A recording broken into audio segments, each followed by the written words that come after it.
Hello दोस्तों, आपका मेरे चैनल में स्वागत है। आज मैं लाया हूँ आपके लिए बड़े प्यार से एक मोटिवेशनल स्टोरी जो आपके लाइफ में थोड़ा मोटिवेशन करेगी।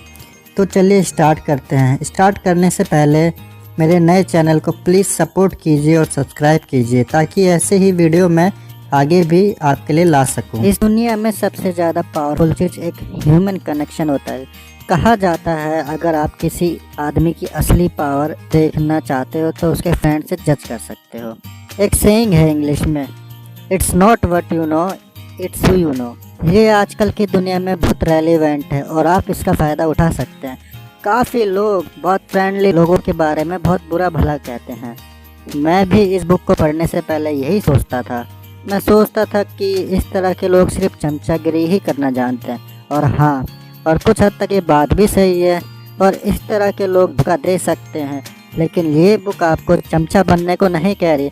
इस बुक में सिर्फ इतना कहा गया है कि आप अपने लोग से बात करने का तरीका ऐसा बनाना चाहिए जिससे सबका फ़ायदा, और ये करने से आपके लाइफ की काफ़ी प्रॉब्लम सॉल्व हो जाएगी। How to win friends and influence people. ये बुक डेल कार्नेगी ने लिखी है और इसी बुक ने पूरी दुनिया में सेल्फ हेल्प और पर्सनल डेवलपमेंट को शुरू किया था। डेल कार्नेगी पहले कम्युनिकेशन स्किल्स पर सेमिनार देते थे और इससे लोगों की कितनी हेल्प होती है उन्होंने अपनी सारी नॉलेज इस किताब में डाल दी। ये बुक बहुत टाइम से चलती आ रही है और इसके टिप अभी भी काफ़ी यूज़फुल हैं। इस बुक को 1936 में लिखा गया था।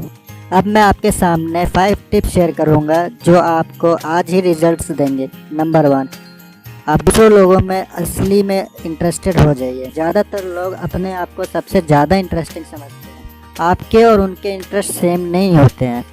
शायद आपको बुक्स पढ़ना, फिलोसफी के बारे में बात करना पसंद होगा, आपके सामने वाले को सिर्फ अपने पप्पे के क्यूट लगने पे या फिर अपने बालों की फिक्र होगी। ये सबसे इम्पोर्टेंट पॉइंट है जो आपको याद रखना चाहिए कि आप जब भी किसी नए इंसान से मिले तो उनसे उनके बारे में क्वेश्चन पूछिए। इसका मतलब ये नहीं कि आप अपने बारे में कुछ बताइए नहीं, लेकिन बस ये याद रखिए कि कॉन्वर्जेशन को ज़्यादातर उनके बारे में ही रखिए। अब आप सोच रहे होंगे किस तरह के क्वेश्चन पूछने चाहिए। ये क्वेश्चन आपको अपने आप ही मिल जाएगा अगर सिर्फ आप इतना याद रखें कि हर ह्यूमन लाइफ एक स्नोफ्लेक्स की तरह होती है और हर किसी के बारे में कुछ ना कुछ आपको मिल ही जाएगा जिसके बारे में आप नेचुरली क्वेश्चन पूछ सकते हैं। इसके अलावा आप फूड याद कर सकते हैं। इसका मतलब है कि फैमिली, ऑक्यूपेशन, रिक्रिएशन मतलब हॉबीज़ और ड्रीम्स के बारे में पूछ सकते हैं। नंबर 2, आप जब भी किसी से मिलें आप उनका नाम याद रखिए।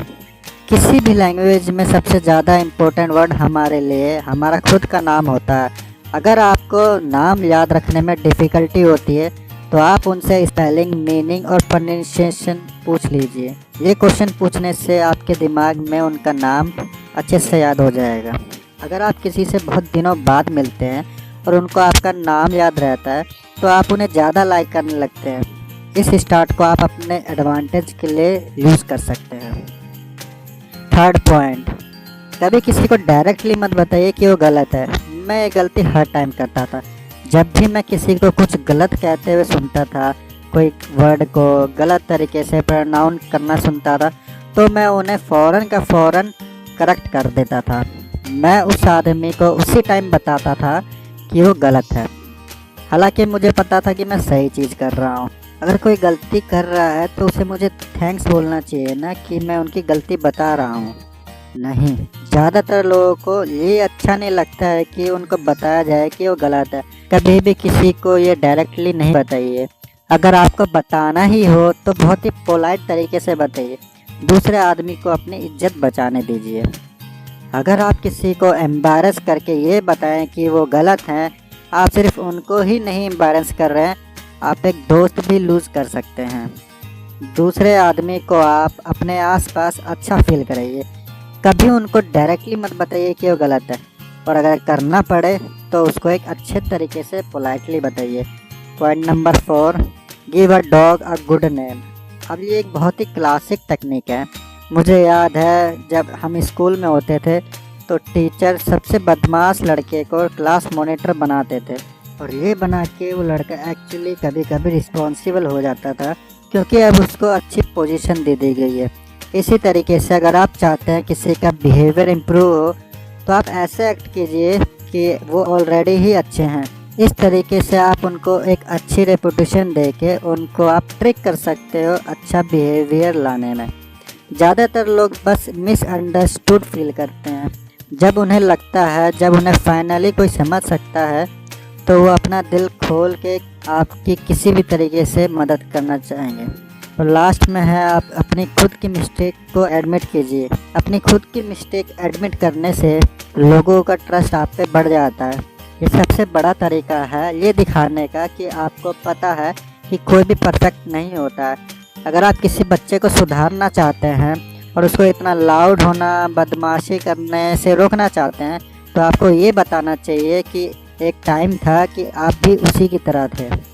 अगर आप ये बताएंगे कि आप भी उसकी तरह थे तो उस बच्चे को लगेगा कि वो अकेला नहीं है। इससे उसको लगेगा कि आप दोनों लोग एक ही तरह के हैं और वो आपकी बात मानना शुरू कर देगा।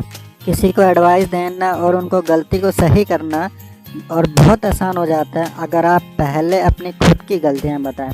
हम लोगों में से कोई भी परफेक्ट नहीं होता, तो हम लोग ऐसा क्यों कहें कि हम लोग परफेक्ट हैं। ये बहुत अच्छी बुक है। अगर आप अपनी सोशल लाइफ, अपनी वर्क लाइफ और अपने सारे रिलेशनशिप को इम्प्रूव करना चाहते हैं तो ये बुक लाइफ के लिए सबसे ज़्यादा वैल्यूएबल स्किल्स होगी। इस बुक में ऐसी बहुत सारी टिप्स हैं जो आपको, अगर आपको ये वीडियो पसंद आया please hit the like button, comment and share and subscribe.